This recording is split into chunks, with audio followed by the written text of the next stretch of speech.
Hey readers, it is Miss Winter back again. We kind of ended with a cliffhanger at the end of the last chapter, so I'm anxious to find out what happens next. So let's get going. We are reading the City of Ember, and we have finally made it to chapter 16. If you'll recall in the last chapter, Dune and Lena were going to share their findings at the singing. However, then they started running from the guards and were hiding out in the school. And Lena went to go get a message to Clary, but at the very end of the chapter, Dune saw her getting chased by guards, and that's kind of where we ended. So let's continue on. Chapter 16, The Singing.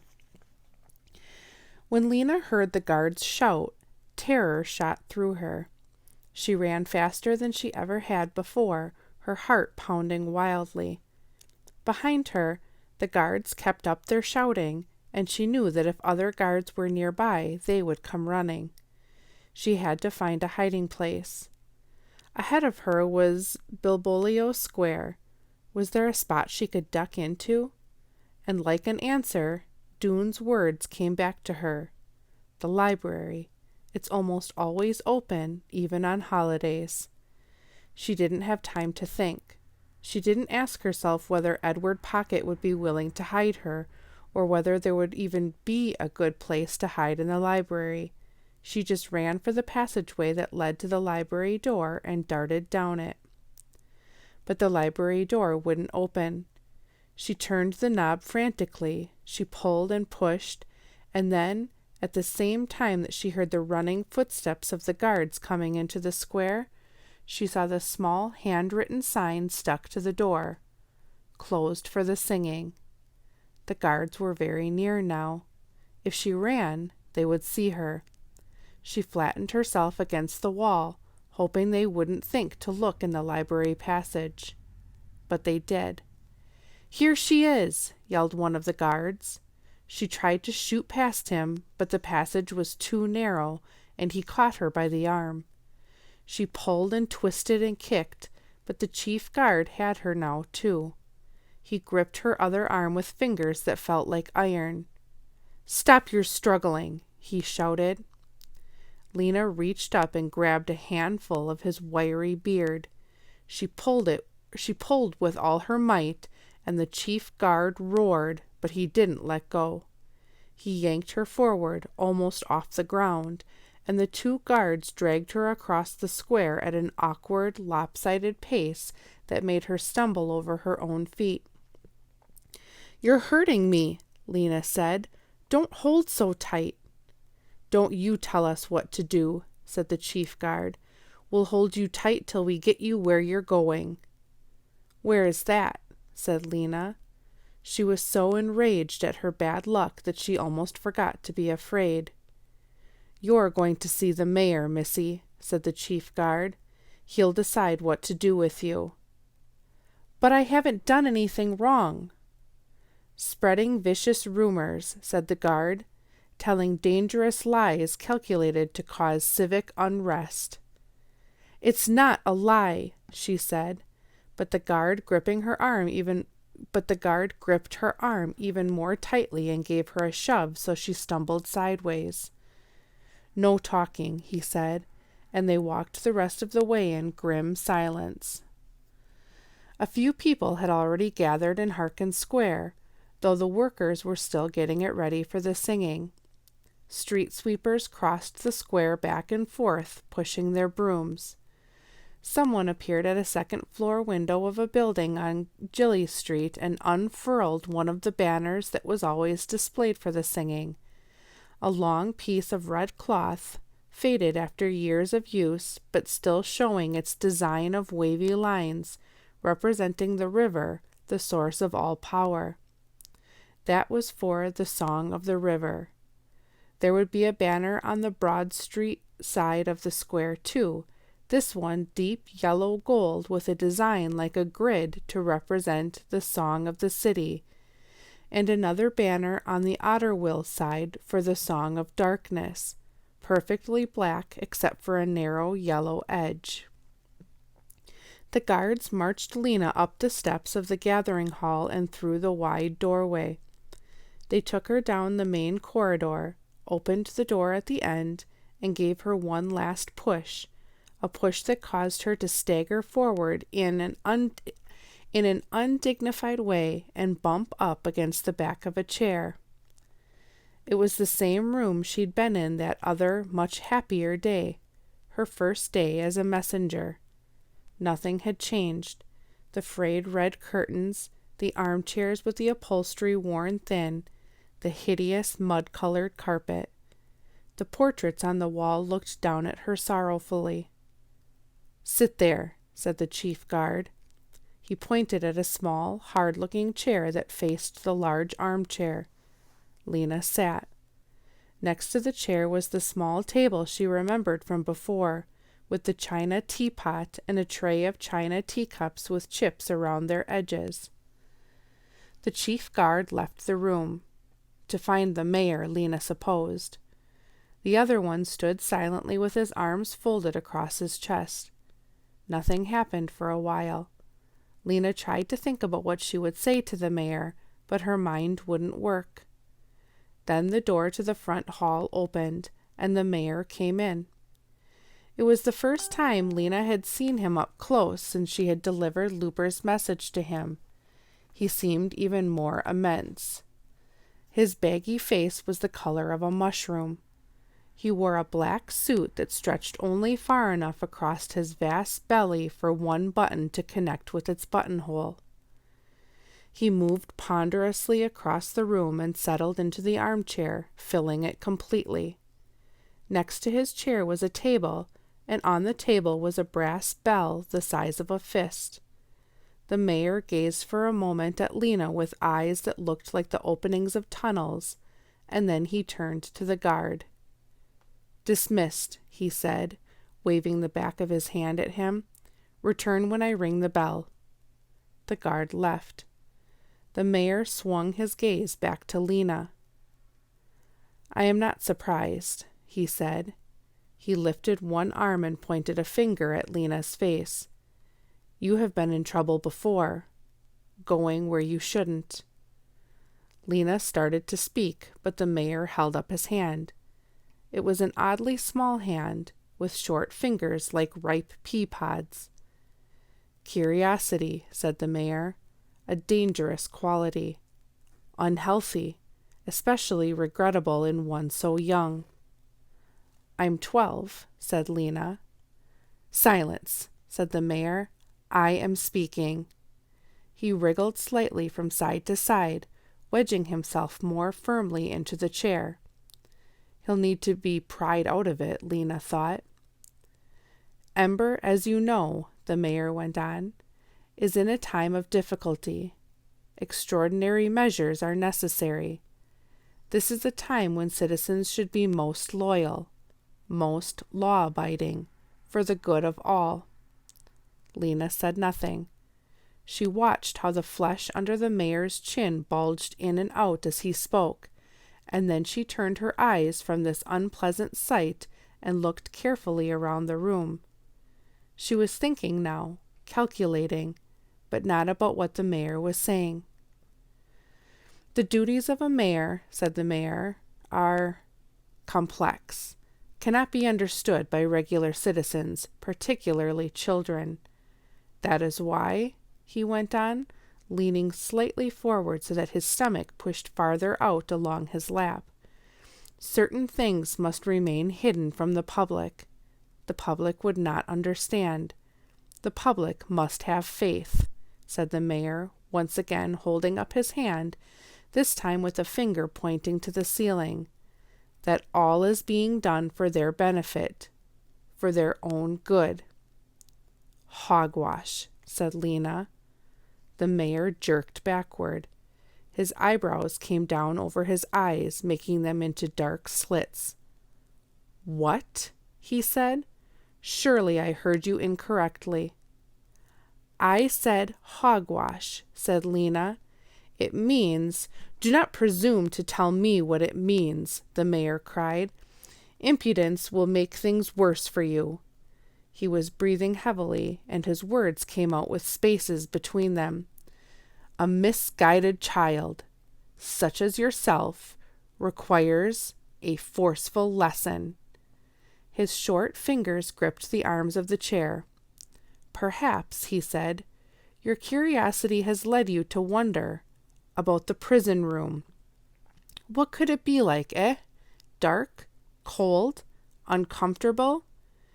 He made the smile that Lena remembered from assignment day. His lips pulled away from his small teeth, his gray cheeks folded. You will have a chance to find out.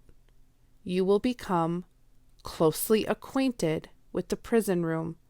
The guards will escort you there. Your accomplice, another known troublemaker, will join you as soon as he is located. The mayor turned to look for the bell. This was the moment when Lena had planned to make a dash for freedom. She thought she had a slim chance to succeed if she moved fast enough, but something happened in that instant that gave her a head start. The lights went out. There was no flicker this time, just sudden, complete darkness. It was fortunate that Lena had already planned her move and knew exactly which way to go.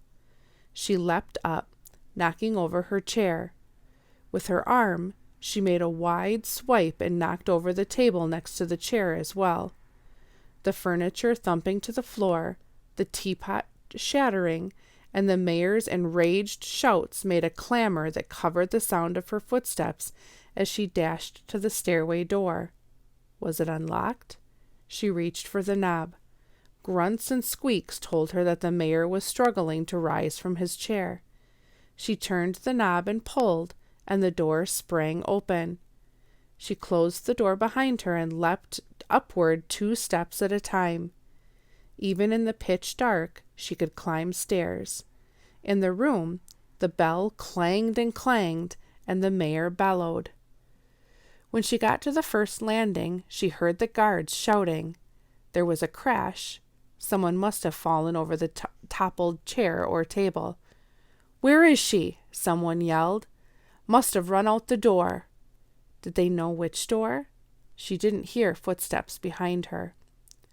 If she could make it to the roof, and if from the roof she could jump to the roof of the prison room and from there to the street, then maybe she could escape. Her lungs were on fire now.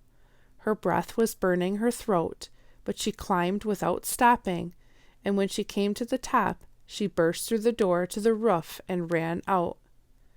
And that was when the lights came back on. It was as if the blackout had been arranged especially for her. I am so lucky, she thought, so extremely lucky. Ahead of her was the clock tower. She went around to the other side of it. No dancing on the roof this time. A low wall ran along the edge of the building. Lena approached it cautiously and peered out over the swarm of people assembling in Harkin Square. Directly below her was the entrance of the gathering hall, and as she watched, 2 guards dashed out the door and down the steps. Good, they had gone the wrong way. They must think she'd escaped into the crowd. For the moment, she was safe. The clock in the tower began to chime. 3 great booms rang out. It was time for the singing to begin. Lena gazed down at the people of Ember, gathered to sing their songs. They stood so close together that she could see only their faces, which were lifted up toward the sky, with the hard, bright lights shining down on them. They were silent, waiting for the songmaster to appear on the gathering hall steps. There was a strange hush, as if the city were holding its breath. Of the whole Ember year, Lena thought, this hush before the singing was one of the most exciting moments.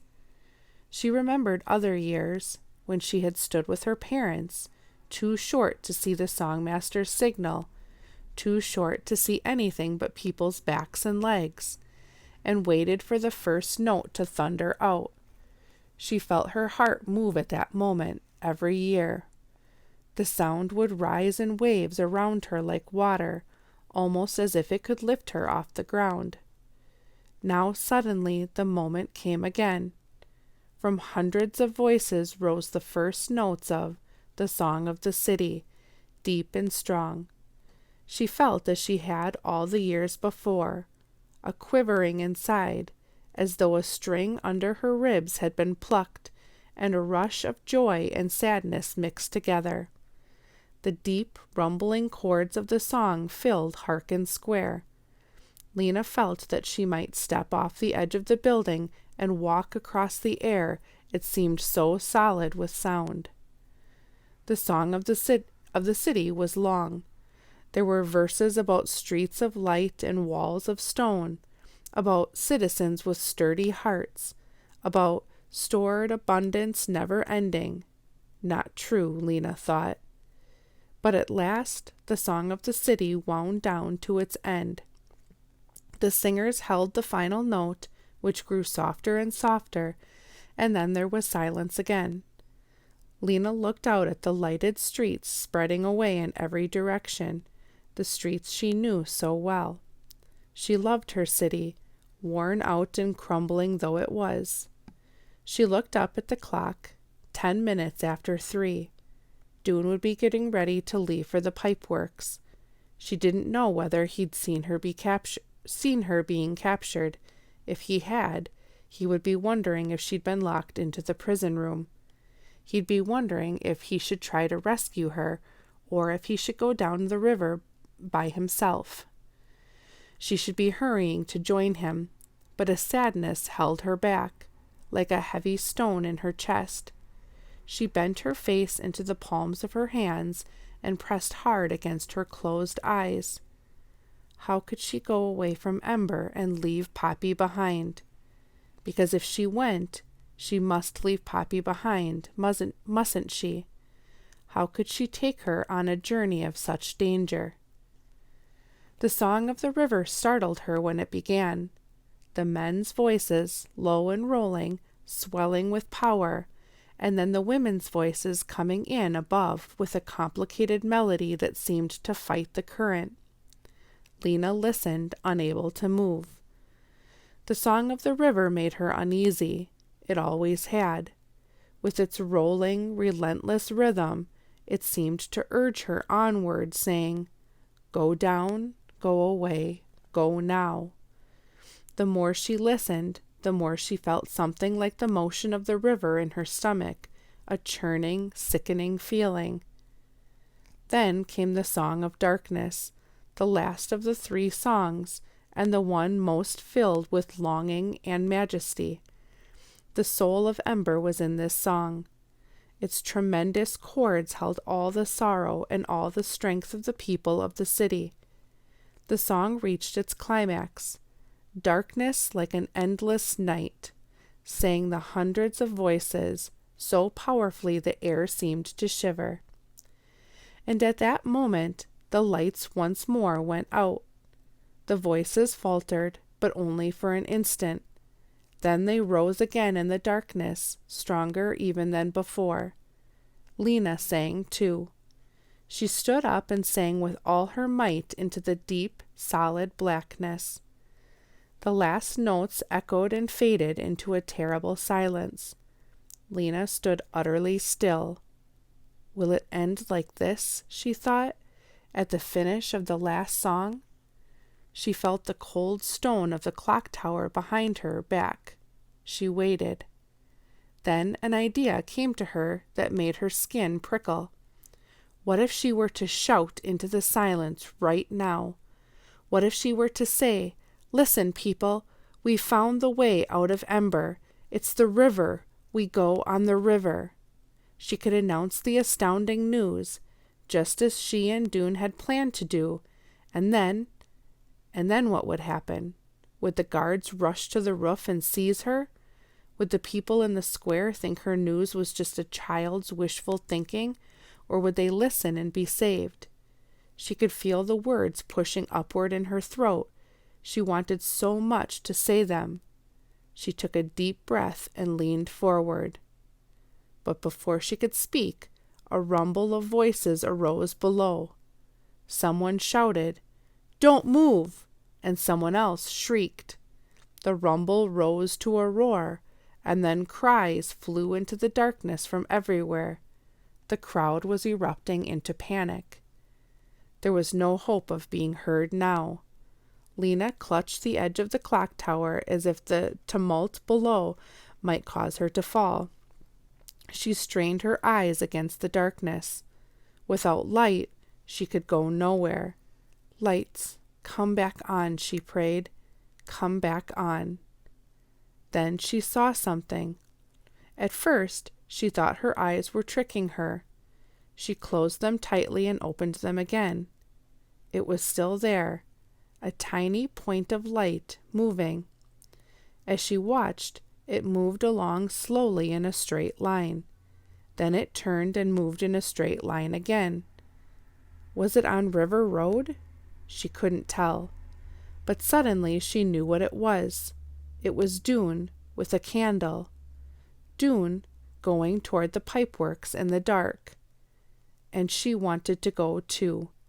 She could feel it all through her, the urge to run and meet him and find the way out of Ember to the new place. She listened to the shouts and wails of the terrified people in the square below. She thought of Mrs. Murdo down there in the dark, being bumped and pushed, with her arms wrapped tightly around Poppy, trying to protect her, and all at once everything seemed clear. Lena knew what she would do. If only the lights would come back on, if only this was not the very last blackout in the history of Ember. Watching the tiny light following its steady course, she made a wish with the whole force of her heart and mind. Then the floodlights flickered. There was a great cry of hope from the crowd, and the lights came on and stayed on. Lena ran to the back edge of the roof, dropped easily down onto the roof of the prison room, and, seeing no guards in the crowd that was now streaming into the street, she jumped from there to the ground and joined the throng of people. She made her way down Greystone Street, going at the same pace as everyone else so she wouldn't stand out. When she came to the trash can enclosure behind the gathering hall, she squatted down and hid. Her heart was beating fast, but she felt strong and purposeful now. She had her plan. As soon as she spotted Mrs. Murdo and Poppy on their way home, she'd put it into action. All right, readers, we are going to finish up there at the end of the chapter. Another good cliffhanger. Again, I'm anxious to hear what happens, so be sure to join me again tomorrow because I will continue on again. Thanks again for joining me and have a great rest of your day.